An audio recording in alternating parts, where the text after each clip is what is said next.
திவ்ய கர்த்தர் உயிர்த்த திருநாளுக்கு பின்வரும் 5வது ஞாயிற்றுக்கிழமைக்கான தியான பிரசங்கம். ஜெபத்தினுடைய நிபந்தனைகளின் பேரில் அச்சிஸ்டர் அல்போன்ஸ் மேரி லிகோரியார் நிகழ்த்திய தியான பிரசங்கம். கேளுங்கள், உங்கள் சந்தோஷம் பூரணமாகும் பொருட்டு பெற்றுக்கொள்வீர்கள்.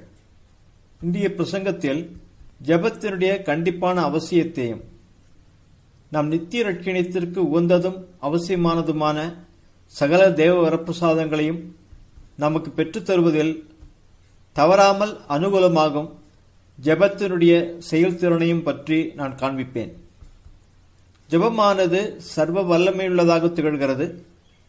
ஜெபம் என்பது ஒரே காரியம்தான், ஆனால் அது எல்லா காரியங்களையும் செய்யக்கூடியதாக இருக்கிறது என்று அச்சிஸ்டர் சிப்ரியான் கூறுகின்றார்.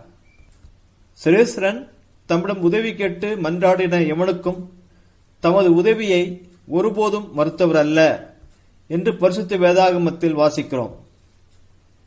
அவரை மன்றாடினவன் எவன் புறக்கணிக்கப்பட்டான் என்று சர்வப்பிரசங்கி ஆகமத்தில் வாசிக்கிறோம். சிரேஸ்வரன் எவனுடைய மன்றாட்டையும் ஒருபோதும் மறுக்கக்கூடாதவராக இருக்கிறார். ஏனெனில் தம்மிடம் ஜெபித்து கேட்கிற எல்லோருக்கும் கேளுங்கள், நீங்கள் பெற்றுக்கொள்வீர்கள் என்று ஆண்டவர் தாமே வாக்குறுதி அளித்திருக்கிறார். ஆனால் ஆண்டவரின் இவ்வாக்குறுதி அவசியமான நிபந்தனைகளை கொண்டிருக்கிற ஜெபத்திற்கு மட்டுமே பொருந்தும். அநேகர் ஜெபிக்கின்றனர், ஆனால் அவர்கள் அலட்சியத்துடன் ஜெபிப்பதால் அவர்களுக்கு தகுதியான தேவ வரப்பிரசாதங்களை அவர்கள் பெற்றுக்கொள்கிறதில்லை.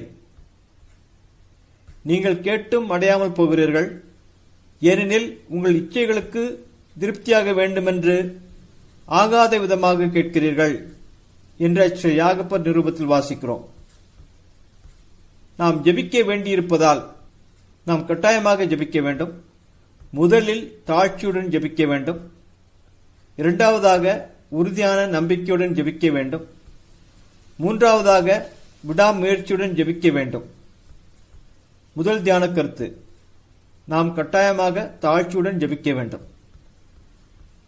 ஆங்காரிகளின் ஜெபத்தை சிரேஸ்வரன் நிராகரிக்கின்றார் என்று யாகப்பர் கூறுகின்றார். சிரேஸ்வரன் ஆங்காரிகளுக்கு எதிர்த்து நின்று தாழ்மையுள்ளவர்களுக்கு வரப்பிரசாதத்தை கொடுக்கிறார் என்ற யாகப்பர் தமது நிரூபத்தில் நமக்கு இக்காரியத்தில் போதிக்கிறதை வாசிக்கிறோம். சிரேஸ்வரன் ஆங்காரிகளை பொறுத்துக் கொள்ளக்கூடாதவராக இருக்கிறார். அவர்களுடைய ஜெப மன்றாட்டுகளை சிரேஸ்வரன் நிராகரித்து புறம் தள்ளுகிறார். அவர்களுடைய மன்றாட்டின் விண்ணப்பங்களை கேட்க சர்வேஸ்வரன் மறுக்கிறார்.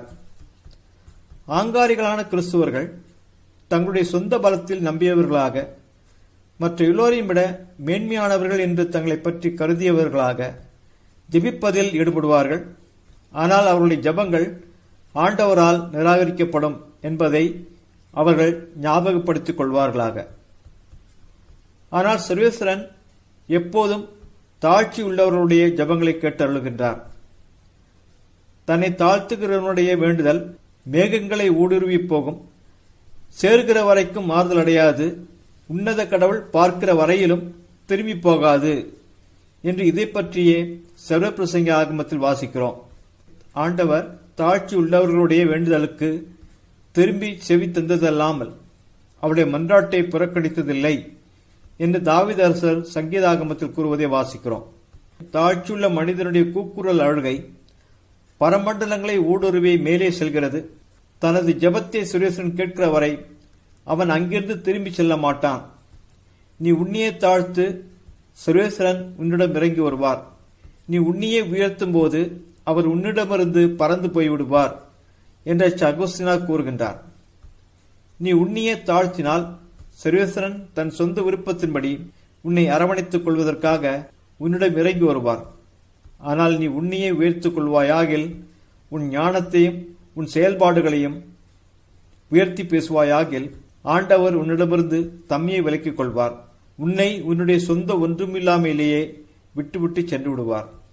மகா மந்தமான மூர்க்கத்தனமுள்ள பாவிகள் அவர்களுடைய இருதயங்களிலிருந்து தங்களுடைய பாவங்களுக்காக மனசாப்படும் போது ஆண்டவர் முன் அவருடைய எந்த தேவ கொடையையும் பெற்றுக்கொள்வதற்கு தகுதியில்லாதவர்கள் என்பதை ஏற்றுக்கொண்டு தங்களையே தாழ்த்தும் போதும் அவருடைய மன்றாட்டை கூட ஆண்டவர் புறக்கணிக்க கூடாதவராக இருக்கிறார். துக்கப்படுகிற உள்ளமே ஆண்டவருக்கு பிரியமான பலி.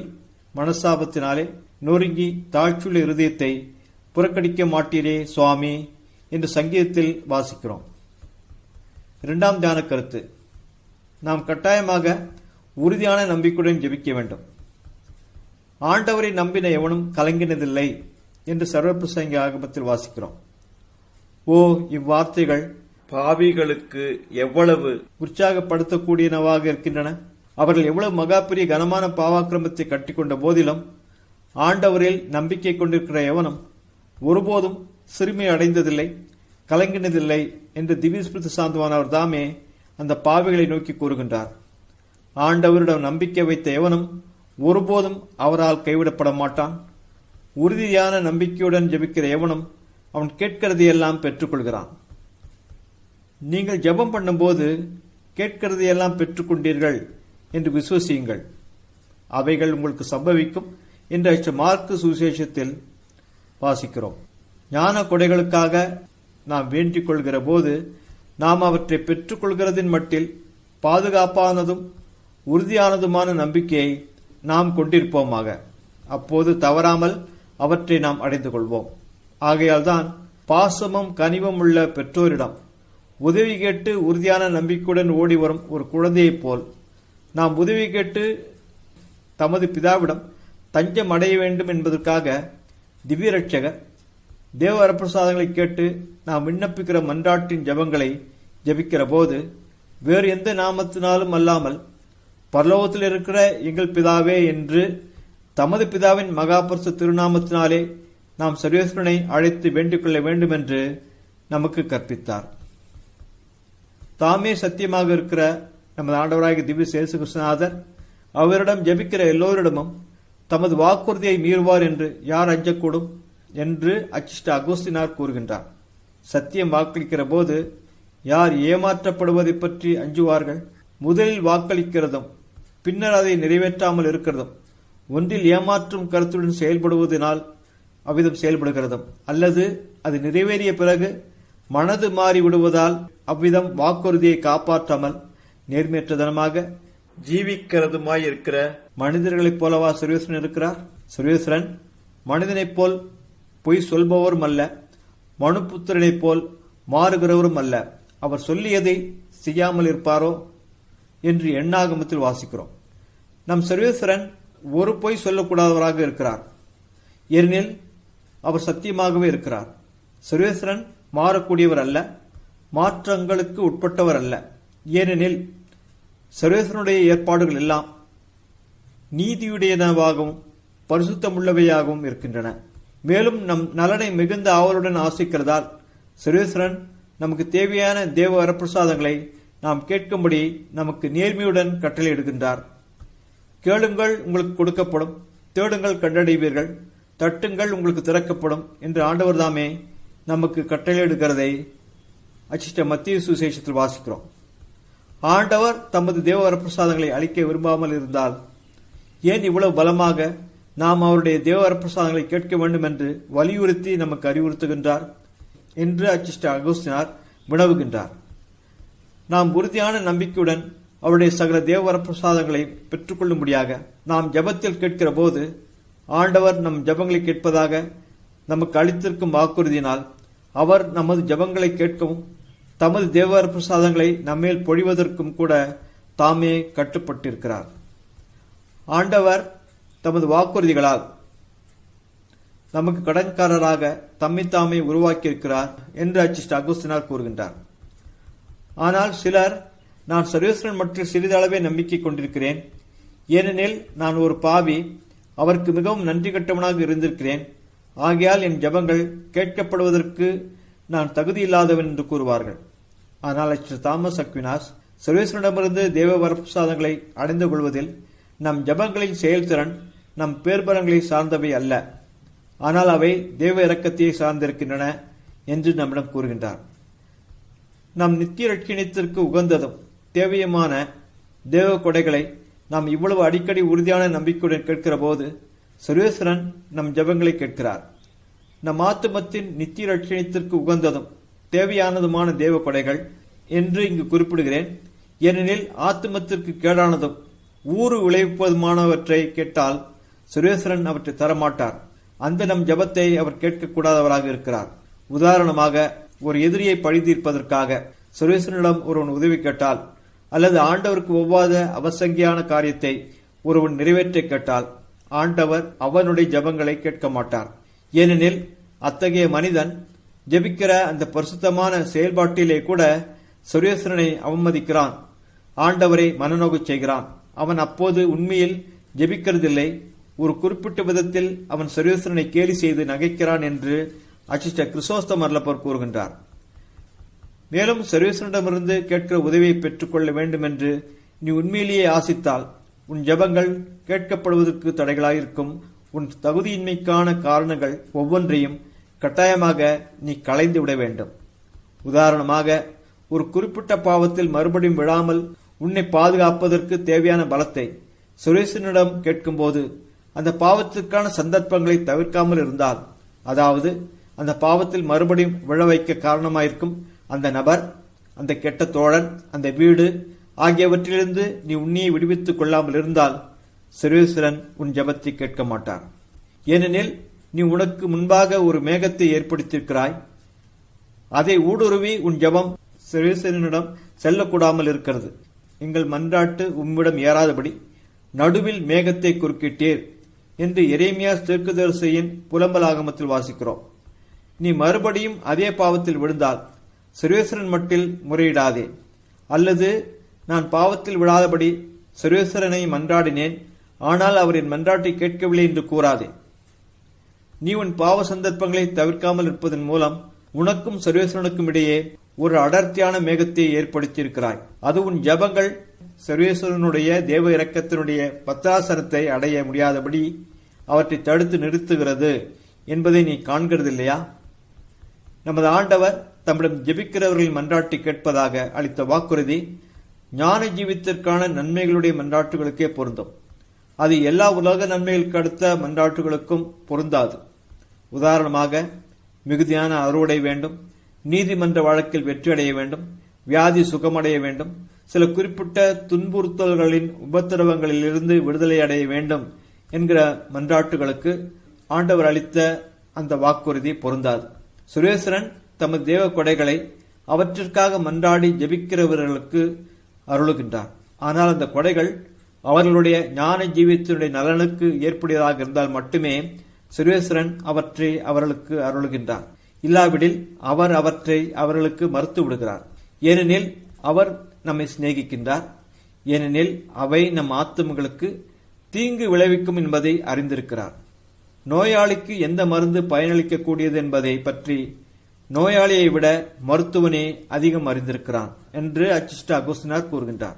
சுரேஸ்வரன் தமது இரக்கத்தின் மூலமாக சிலருக்கு துப்புரவு தண்டனையாக அளிப்பதை வேறு சிலருக்கு மறுத்து விடுகிறார் என்று அதே வேத பாரகரான அச்சிஷ்ட அகுஸ்தினார் மேலும் தொடர்ந்து கூறுகின்றார். ஆகவேதான் அச்சிஷ்ட தமாசின் அருளப்பர் நாம் ஜபத்தில் கேட்கிற மன்றாட்டுகளை பெறாத போது அவற்றை பெற்றுக்கொள்ளாததினால் நம் ஆத்தும நன்மைக்கு தேவையானதை பெற்றுக் கொள்கிறோம் என்று கூறுகின்றார். ஏனெனில் அவற்றை பெற்றுக் கொள்கிறதை விட பெற்றுக்கொள்ளாமல் இருக்கிறதே நமக்கு அதிக நன்மையை அளிக்கக்கூடியதாயிருக்கும். நமக்கு சாவை விளைவிக்கக்கூடிய விஷயத்தையே நாம் அடிக்கடி கேட்கிறோம். வியாதியிலேயோ அல்லது தரித்திர நிலைமையிலேயோ இறந்து போயிருந்தால் அவர்களில் எத்தனை பேர் ரட்சணம் அடைந்திருப்பார்கள்? ஆனால் அவர்கள் சரீரம் சுகமடைந்ததாலும் அல்லது தரித்திர ஏழ்மையிலிருந்து செல்வ வளம் அடைந்ததாலும் ஆங்காரிகளாக மாறியதால் சர்வேஸ்வரனை மறந்தார்கள். இவ்விதமாக அவர்கள் இறுதியில் நித்திய கட்டை அடைந்தார்கள். ஆகவேதான் நமக்கு பயனுள்ளது எது என்பதை ஆண்டவர் அறிந்திருக்கிறாரோ அதையே அருளும்படி நாம் சர்வேஸ்வரனிடம் நம் ஜபங்களை கேட்க வேண்டும் என்று அச்சிஷ்ட கிறிஸ்தோஸ்தம் அருளப்பர் நமக்கு அறிவுறுத்துகின்றார். அப்படி என்றால் நம் ஆத்துமத்துக்கு பயனளிக்க வேண்டும் என்கிற நிபந்தனையின் பேரிலேயே நம் உலக நன்மைகளுக்கு அடுத்த கொடைகளை நாம் எப்போதும் சர்வேஸ்வரனிடம் நம் ஜபத்தில் கேட்க வேண்டும்.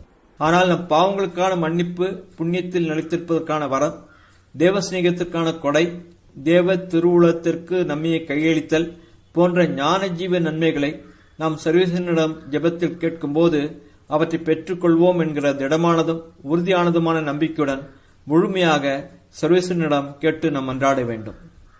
நீங்கள் தீயோர்களாயினும் உங்கள் பிள்ளைகளுக்கு நல்ல கொடைகளை கொடுக்க அறிந்திருக்கும் போது உங்கள் பரமபிதாவானவர் தம்மை வேண்டிக் கொள்கிறவர்களுக்கு எவ்வளவோ அதிகமான நல்ல ஸ்பிரித்துவை தந்தருள்வார் என்று நமது ஆண்டவர் தாமே அச்சிஷ்ட லூக்கா சுவிசேஷத்தில் கூறுகிறதை வாசிக்கிறோம். உலக நன்மைகள் மேல் அளவிற்கு அதிகமாக பற்றுதல் கொண்டிருக்கிற நீங்கள் சுரேஸ்வரனிடமிருந்து பெற்றுக்கொண்ட தேவ ஆசீர்வாதங்களை உங்கள் பிள்ளைகளுக்கு மறுக்கக்கூடாதவர்களாக இருக்கிற போது தமிழிலேயே அளவில்லாத நன்மையானவரும் நீங்கள் அவரிடமிருந்து தேவ வரப்பிரசாதங்களை பெறுவதற்காக கொண்டிருக்கிற ஆவலை விட அதிக ஆர்வமுள்ள ஆவலுடன் உங்களுக்கு அருளுகிறவருமான பரமபிதா தம்மிடம் தேவ கொடைகளை கேட்கிறவர்களுக்கு இன்னும் எவ்வளவோ அதிகமாக நல்ல ஸ்பிரித்துவை, அதாவது அவர்கள் தங்களுடைய பாவங்களுக்காக கொள்ள வேண்டிய நேர்மையான மனஸ்தாபத்தையும் தேவ சிநேகத்தின் கொடையையும் தேவ திருச்சித்தத்திற்கு தங்களையே கையளிப்பதற்கான வரத்தையும் அளிப்பார்.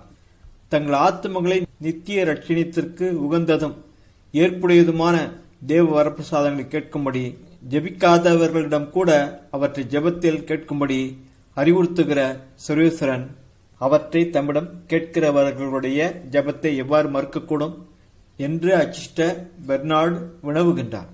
மேலும் தம்மிடம் ஜெபிக்கிற மனிதன் ஒரு நீதிமானா அல்லது ஒரு பாவியா என்று கூட சர்வேஸ்வரன் விசாரிக்கிறதில்லை. ஏனெனில் கேட்கிற எவனும் பெற்றுக்கொள்கிறான் என்று ஆண்டவர் தாமே அறிவித்திருக்கிறதை அச்சிஷ்ட லூக்காஸ் சுவிசேஷத்தில் வாசிக்கிறோம்.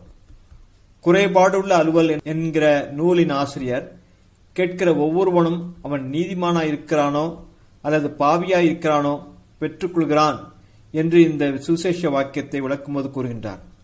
ஆகவேதான் நமது ஆண்டவர் ஜெபிப்பதிலும் உறுதியான நம்பிக்கையுடன் ஞான நன்மைகளை கேட்டு ஜெபிக்க வேண்டும் என்பதிலும் நம்மை உற்சாகப்படுத்துவதற்காக நமது ஆண்டவர் தாமே இந்நாமத்தினாலே நீங்கள் பிதாவினிடத்தில் ஏதாகிலும் கேட்பீர்களே ஆகில் அதை அவர் உங்களுக்கு தந்தருள்வார் என்று மெய்யாகவே மெய்யாகவே உங்களுக்கு சொல்லுகிறேன் என்று நம்மிடம் கூறுவதை அச்சிஷ்ட அருளப்ப சுவிசேஷத்தில் வாசிக்கிறோம். பாவிகளே, தேவ வரப்பிரசாதங்களை பெறுவதற்கு நீங்கள் தகுதியில்லாதவர்களாய் இருந்த போதிலும் நான் என் பிதாவிடமிருந்து அந்த தேவ வரப்பிரசாதங்களை உங்களுக்காக சம்பாதித்திருக்கிறேன். அப்படியென்றால் நீங்கள் அவற்றை என் நாமத்தினால் கேளுங்கள், என் பேர்பலன்கள் மூலமாக கேளுங்கள், நீங்கள் கேட்கிற எதையும் பெற்றுக்கொள்வீர்கள் என்று நான் வாக்களிக்கிறேன் என்று ஆண்டவர் கூறுவது போல் இருக்கிறது. மூன்றாவது தியான கருத்து, நாம் கட்டாயமாக விடாமுயற்சியுடன் ஜெபிக்க வேண்டும். எல்லாவற்றிற்கும் மேலாக மரணம் வரைக்கும் நாம் ஜெபத்தில் விடாமுயற்சியுடன் நிலைத்திருக்க வேண்டும் என்பதும் ஒருபோதும் ஜெபிப்பதை நிறுத்தக்கூடாது என்பதும் அவசியமான காரியமாக இருக்கிறது. இக்கருத்து பரிசுத்த வேதாகமத்தின் பின்வரும் பகுதிகளில் புகுத்தப்பட்டிருக்கிறதை காணலாம். சோர்ந்து போகாமல் எப்போதும் ஜெபம் செய்ய வேண்டும், எந்நேரமும் ஜெபம் பண்ணி விழிப்பாயிருங்கள் என்று அச்சிட்ட லூக்கா சுவிசேஷத்திலும், இடைவிடாமல் ஜெபம் பண்ணுங்கள் என்று அச்சிட்ட சின்னப்பர் தெசலோனிக்கேயருக்கு எழுதிய முதல் நிருபத்திலும் வாசிக்கிறோம். எனவேதான் திவ்யஸ்பிரித்து சாந்தமான சுரேஸ்வரன் இடைவிடாமல் ஜெபிப்பதை விட்டுவிடாதே என்று சங்க பிரசங்கி ஆகமத்தில் நமக்கு அறிவுறுத்துகிறார். இவ்வேதாகம வார்த்தைகள் நாம் எப்போதும் ஜெபிக்க வேண்டும் என்பதை மட்டுமல்லாமல் நாம் ஜெபிப்பதை தடுக்கக்கூடிய ஒவ்வொரு சந்தர்ப்பத்தையும் அகற்றுவதற்கு நாம் பெருமுயற்சி எடுக்க வேண்டும் என்பதையும் நமக்கு சுட்டி காண்பித்து உணர்த்துகின்றன. ஏனெனில் நாம் ஜெபிப்பதை நிறுத்திவிட்டால் நமக்கு தேவ உதவி கிடைக்காது. அதன் காரணமாக சோதனைகள் நம்மை மேற்கொண்டு விடும். தேவ வரப்பிரசாதத்தில் நீடித்து நிலைப்பதற்கான நிலைமை வரம் நமக்கு விலையில்லாமல் இலவசமாக கொடுக்கப்படுகிற ஒரு விசேஷ வரம். அதை நாம் நம் பேர்பலன்களால் சம்பாதிக்க முடியாது என்று திருதந்தின் பொதுச்சங்கம் நமக்கு கற்பிக்கிறது. ஆனால் அதை நாம் ஜபத்தினால் அடைந்து கொள்ள முடியும் என்று அச்சிஷ்ட அகுஸ்தினார் கூறுகின்றார். ஆகையால் ஒவ்வொரு நாளும் அந்த நிலைமை வரத்தை அடைந்து கொள்வதற்காக தினமும் நாம் கட்டாயமாக அந்த வரத்தை கேட்டு ஜபிக்க வேண்டும் என்று கர்தினாலான அச்சிஷ்ட ராபர்ட் பெல்லார்மின் நமக்கு கற்பிக்கின்றார். அந்த வரத்தை கேட்பதில் ஏதாவது ஒரு நாள் நாம் அலட்சியமாக இருந்து கேட்காமல் விட்டோம் என்றால் அதே நாளில் நாம் பாவத்தில் விழுந்து விடுவோம் என்பது நிச்சயம். அப்படி என்றால் விடாமுயற்சி இல்லாமல் ஒருவனும் ரட்சிக்கப்பட மாட்டான் என்பதால் நாம் விடாமுயற்சியை கொண்டிருக்கவும் ரட்சிக்கப்படவும் ஆசிப்போமையாகில் நாம் கட்டாயமாக இடைவிடாமல் ஜெபிக்க வேண்டும். நாம் சர்வேஸ்வரனுடைய தேவ வரப்பிரசாத அந்தஸ்தில் நிலைத்திருப்பதற்காக நாம் அனுசரிக்கிற விடாமுயற்சி ஒரு தேவ வரப்பிரசாதத்தை மட்டும் சார்ந்திராமல் நம் ஜீவிகாலம் எல்லாம் சர்வேஸ்வரனிடமிருந்து நாம் அடைந்து கொள்வோம் என்று நம்பிக்கையுடன் வேண்டி நாம் பெற்றுக்கொள்கிற 1000 தேவ உதவிகளையும் சார்ந்திருக்கிறது. இப்போது இந்த சங்கிலி தொடர் போல் அடுத்தடுத்து தொடர்ச்சியாக நாம் பெற்றுக்கொள்கிற தேவ வரப்பிரசாதங்களுக்கு ஒத்திருக்கும்படியாக நம்முடைய ஜபங்களும் ஒரு தொடர் சங்கிலி போல் தொடர்ச்சியாக இடைவிடாமல் கட்டாயமாக இருக்கும்படி நம் பங்கிற்கு நாம் பார்த்துக் கொள்ள வேண்டும். ஏனெனில் இவ்விதமாக ஜபிக்கப்படும் ஜபங்கள் இல்லாமல் சுரேஸ்வரன் சாதாரணமாக தமது தேவ வரப்பிரசாதங்களை நமக்கு அருளுகிறதில்லை. நாம் ஜபிப்பதில் அலட்சியமாக இருந்து ஜபிக்காமல் இருந்து அவ்விதமாக நம் ஜபங்களின் தொடர் சங்கிலி அறுந்தால் சுரேஸ்வரன் நமக்கு அனுப்புகிற தேவ வரப்பிரசாதங்களின் தொடர் சங்கிலியும் அருந்துவிடும். அதன் விளைவாக நாம் தேவ வரப்பிரசாதத்தில் நீடித்திருப்பதற்கான தேவ வரப்பிரசாதத்தை நிலைமை வரத்தை இழந்து விடுவோம்.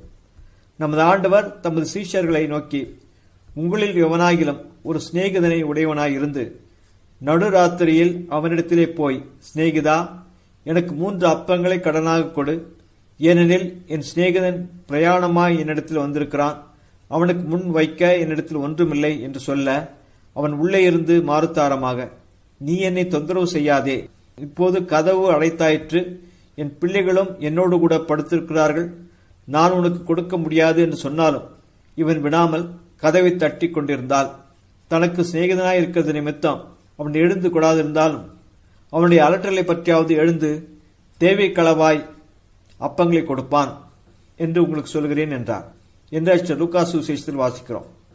ஒரு மனிதன் தன் நண்பனுக்கு அவனுடைய இடைவிடாத தொந்தரவின் நிமித்தமாக அப்பங்களை அளிப்பான் ஆகில், தம்மிடம் கேட்கும்படி நமக்கு அறிவுறுத்துகிறவரும் அவரிடம் நாம் கேட்காவிட்டால் அதற்காக மனம் வருந்துகிறவருமான சர்வேஸ்வரன் நமக்கு எவ்வளவு அதிகமாக அளிப்பதற்கு சித்தமாயிருப்பார் என்று அகுஸ்தினார் கூறுகின்றார்.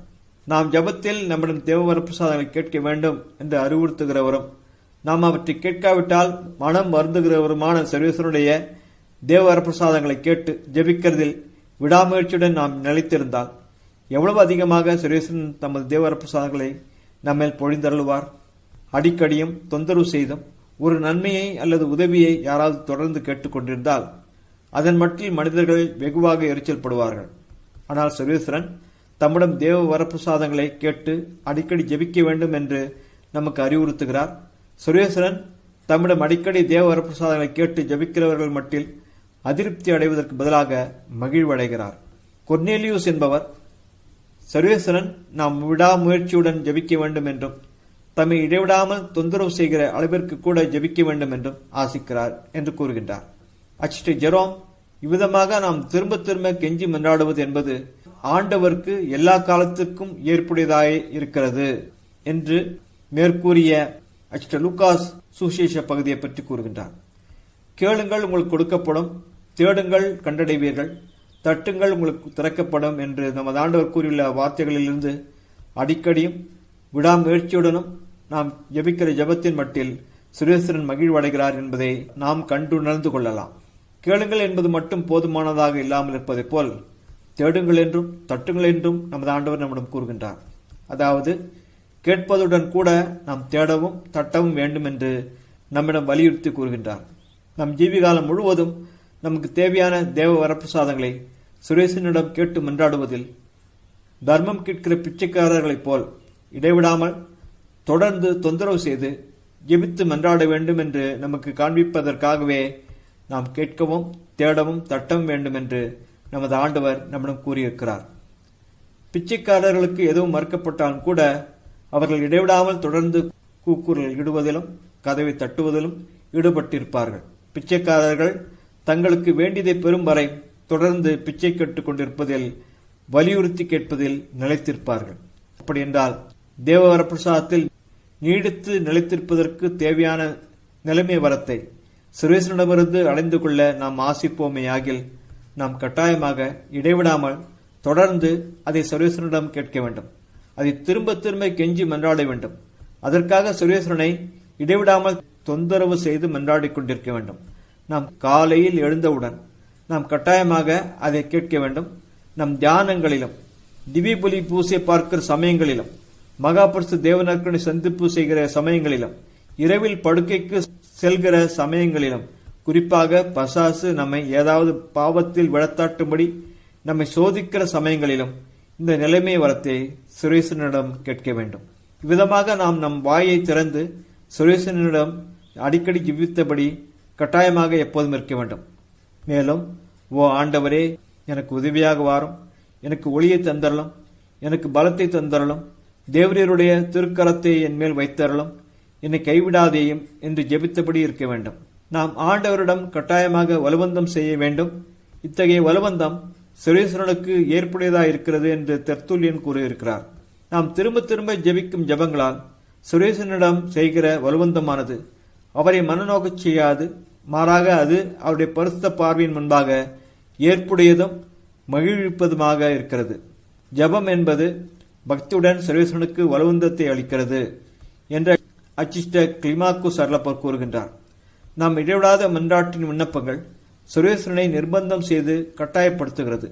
ஆனால் ஒரு விதத்தில் அவர் மட்டில் கொண்டிருக்கிற நன்றி அறிதலுடன் அவரை கட்டாயப்படுத்துகிறது. தமது மகாபரிச மாதா போற்றி புகழப்படுகிறதையும் மகிமைப்படுத்தப்படுவதையும் காண்கிற போது சுரேஸ்வரன் மிகுந்த மன நிறைவு அடைகிறார், திருப்தி அடைகிறார். ஆதலால் அச்சிஷ்ட பெர்னார்டு கூறுகிறது போல் சுரேஸ்வரன் நாம் அவரிடமிருந்து பெற்றுக்கொள்கிற எல்லா தேவ வரப்பிரசாதங்களையும் தமது மகாபரிசு மாதாவின் வழியாகவே பெற்றுக்கொள்ள வேண்டும் என்று ஆசிக்கிறார். ஆகவே பரிசுத்த வேதபாரகரான அச்சிஷ்ட பெர்னார்டு நம்மிடம் தேவ வரப்பிரசாதத்தை தேட வேண்டும் என்றும் அதை மகாபரிசு தேவமாதாவின் வழியாக தேட வேண்டும் என்றும், ஏனெனில் அச்சிஷ்ட கன்னிமாமரி சுரேசனுடைய மகாபரிசு மாதாவாக இருக்கிறதால் அவர்களுடைய ஜபம் ஒருபோதும் பலனில்லாமல் போகாது என்றும் அறிவுறுத்துகின்றார். நமக்கு ஏதாகிலும் தேவ வரப்பிரசாதத்தை அடைந்து தந்தருளும்படி நாம் மகாபரிசு தேவமாதாவை மன்றாடி ஜபிக்கும் போது மகாபரிசு தேவமாதா மிக தயவாய் நம் விண்ணப்பங்களின் மன்றாட்டிற்கு செவிசாய்த்து நமக்காக ஜபிக்கிறார்கள். மகாபரிசு தேவமாதாவின் ஜபங்கள் ஒருபோதும் நிராகரிக்கப்படாது. ஓ மகாபரிசு தேவமாதாவே, என்மேல் இவ்வளவான சிநேகமும் இரக்கமுள்ள தேவரீரிடம் சோதனை வேளைகளில் நான் எப்போதும் உதவி தேடி ஓடிவர தேவையான நல்ல மனதையும் ஆண்டவரை தினமும் அதிகமாய் நேசிக்கவும் தேவரீர் பேரில் உத்தமமான பக்தியை கொண்டிருக்கவும் நல்ல பாவ சங்கீர்த்தனம் அடிக்கடி செய்யவும் தேவையான தேவ வரப்பிரசாதத்தை அளித்தள்ளவும் வேண்டும் என்று மன்றாடுகிறேன். ஆமேன். அச்சிஷ்ட அல்போன்ஸ் மரிய லிகோரியாரியை எங்களுக்காக வேண்டிக் கொள்ளும். அச்சிஷ்ட அமலோற்போ மாமரியை வாழ்க.